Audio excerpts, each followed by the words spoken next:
it's in the tube again.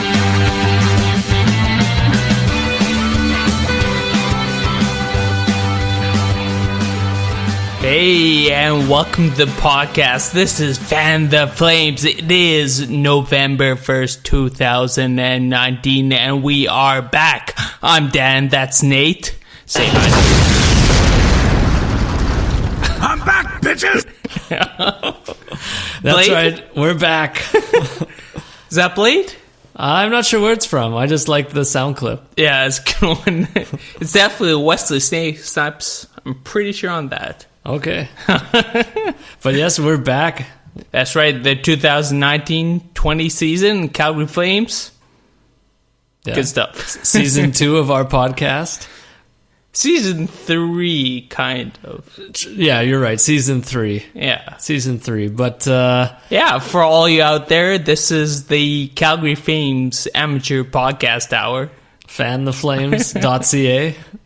Yes, that is our website. You can check us out. And we are here to talk of Calgary Flames and NHL in general. We are consumers of the media product that the NHL puts out, and we have all rights to talk about it.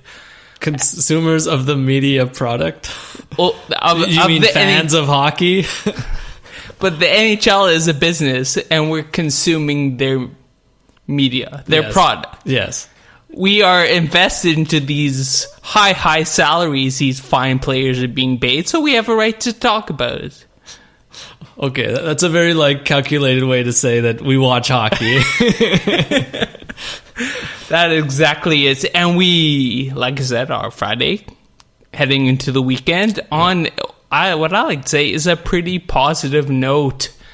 The win over Nashville in overtime. Yes, the cardiac kids are back.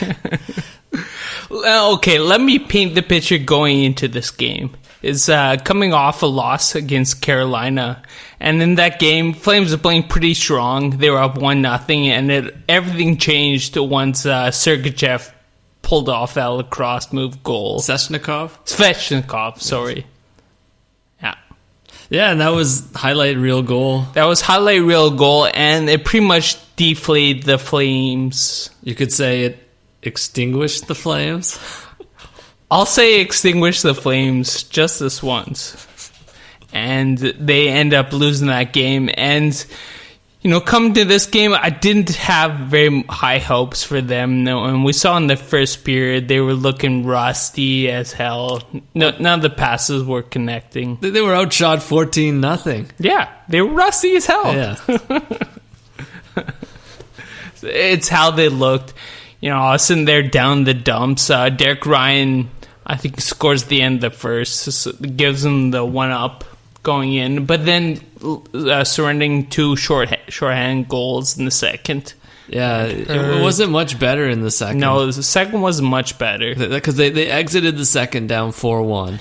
Yeah, there was a little bit of push because they had those 2 power plays. Yeah. But they resulted in shorthand goals. It did not look good. Like we were saying, our confidence level of them coming back at that point was pretty low. Yeah, definitely. But in what seems like true Flames fashion is they put in a strong third period. I wouldn't say Flames have been like that this year, but in previous years. Yeah, it's sort of since the Goudreau era. Yeah. It's kind of their calling card is the third period heroics. Yeah. And again, it worked out for them. Yeah, heroic is what it was, and we can thank Tkachuk for the game tying after they tied, but then Nashville came back, led again. Tkachuk scored late in the period. Yeah, sent it to OT. The Flames tied at 4-4, got down 5-4. Tkachuk got the 5-5 tire and the 6-5 winner. Yeah. And that, if we're going to talk about highlight reel goals, then the OT winner is the one that sticks out. Yeah. I was hurt morally by Svechnikov's goal. That had me down the dump, so I can understand, how maybe Calgary's feeling that way, and there's no better way to pick it up than having Tkachuk score that equally impressive goal. See, as we were talking, I was saying it's more impressive. Yeah, at first I wouldn't. I would deny that was as impressive, but you convinced me. Well, just because I've seen the lacrosse goal before. Yeah. I've never seen between the legs from the hash marks top corner. Like, that is unreal. Yeah. And in live speed, like, maybe I'm a bit biased because I actually didn't see the Svechnikov goal live. I watched highlights, and I knew it was coming. I had heard about it. Whereas the Tkachuk one I saw live, and it was just, in live speed, it was just like... Bigger impact. Did that just happen? Yeah. We were blown away. Rick Ball's blown away. That was nuts. That's nuts, Kelly. So, great way to go into the weekend. They got the back-to-back coming up, Columbus, then I think a rematch against Washington. So, finishing our heading in, good on. Yeah. Because I've missed a lot of the games this season, and that's the reason our podcast started late, is I've been out of the country. Oh. But, what's been your take on the Flames this season? Like, I know you've watched. Have you seen every game? I've watched every game, and the Flames' record pretty much reflects how they've been doing. Some good games, some bad games, some okay games. There were 6-6 3, 6-6. Yeah, 6-6-3 coming in, now 7-6-3. So, okay, so just above 500. Yeah. And that's kind of how they've been hovering. They haven't been able to string any wins together. So the play's been average. Standout guys. Tkachuk has stood out in certain games, but has been kind of quiet. But him and Lindholm are the offense standing out. And, of course, Giordano's played some inspiring games. And at least in the Nashville game, I noticed Anderson looked pretty good. Yeah. Rasmus Anderson. The whole decor has been looking pretty solid. Shillington, I think they sat him for a couple games, brought Stone in, and Stone even played some pretty solid games. And then Shillington's back and it's looking better after they gave him some time to sit and think. So the D's been solid, you think? Yeah, the decor. So they have a pretty high goals against, and I'd say it's mostly a team thing causing these goals against. I wouldn't pin it on a poor defensive core performance. So more. What about goaltending? Since we're going to talk goals against. Because that was a question mark going into the season. You have Riddick, who's never been a starter. Riddick looks like a bona fide starter. He started, I think, 12, 13 games this year. He got pulled once, but I don't know. I think it was one of his few bad games. It's funny, his worst game was against... let me see if I can remember. It was the OT, or sorry, it was the Dallas game where they won in shootout. So he gave up 2 goals against Dallas, who's not doing great, and they were not good goals. So then going to the shootout, Riddick saved the day in the shootout, stopping all shots. So big save Dave came through. Yeah. So, and what about Talbot? Because that was one of the interesting storylines going into the season.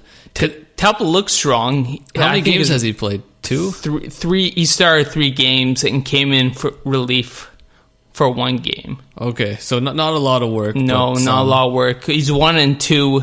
I think the game he won. Did he play? I don't know if he started against. Was it Anaheim? It might have been Anaheim. The game he won, which would have been a solid game. But his losses again. You wouldn't put it on him. You would put it on a team performance. So, goaltending, I think the Flames are looking between average to pretty good to solid. So it's not like the goaltending's costing them games. No. So then, if you're saying it's not the D and it's not the goaltending, it's the team. It's the lack of work. It's the moments, the timing. Breakdowns for like a minute or 2, and then that's how quick goals can be scored against them. That's what I'm seeing overall. Yeah, because when the first game I saw this season was actually the Heritage Classic, and the thing that I noticed right away was the lines had been shuffled. Yeah. And pretty significant shuffling, because Lindholm was on center with Tkachuk and Gaudreau, and I think Monahan was down to what you'd call like the third line. Yeah, leading, or I'd say starting at the Heritage Classic, maybe the game before. I think game 4 we saw a little bit of shuffling, but Bill Peters starting with the Heritage Classic and going into Carolina was a complete mix-up. He breaking up the Gaudreau, Monahan, Lindholm line. Lindholm playing center. I think with I can't. Lindholm was center with Gaudreau and Tkachuk. Yes, I remember that's that. right. Yeah, which was it's a good top line, but then the second line you have Backlund. I guess he was still. I don't know who he was with, but I remember Monahan was playing with what I'd consider third line guys. Yeah. So quite a mix up, and I don't know, Monahan. How has he looked this year? Well, Monahan's game has been interesting pretty much ever since the start. I guess he's been starting the season looking to play more physical, looking to play more of that 200-foot game, coming back, doing a lot of back checking, and he's been successful at that. But what results is less point production. Okay, from Monahan. So he's been better defensively, but worse offensively. Yeah. Yeah, and I think that's one of the challenge for the Flames in general is I've always felt we don't have a true number one center.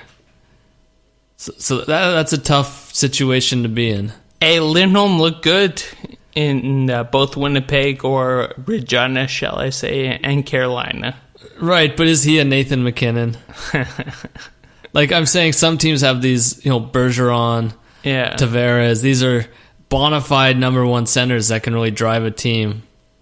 Monahan's winning face-offs for the most part. He's one of the few Flames who is doing pretty good in the face-off dot. Okay. But the whole topic of the blending, it was this experiment that Peters tried. I thought it was interesting. I also thought maybe he could even let it ride for a little bit longer, but it looks like it got back to what we were used to seeing coming into the Nashville game.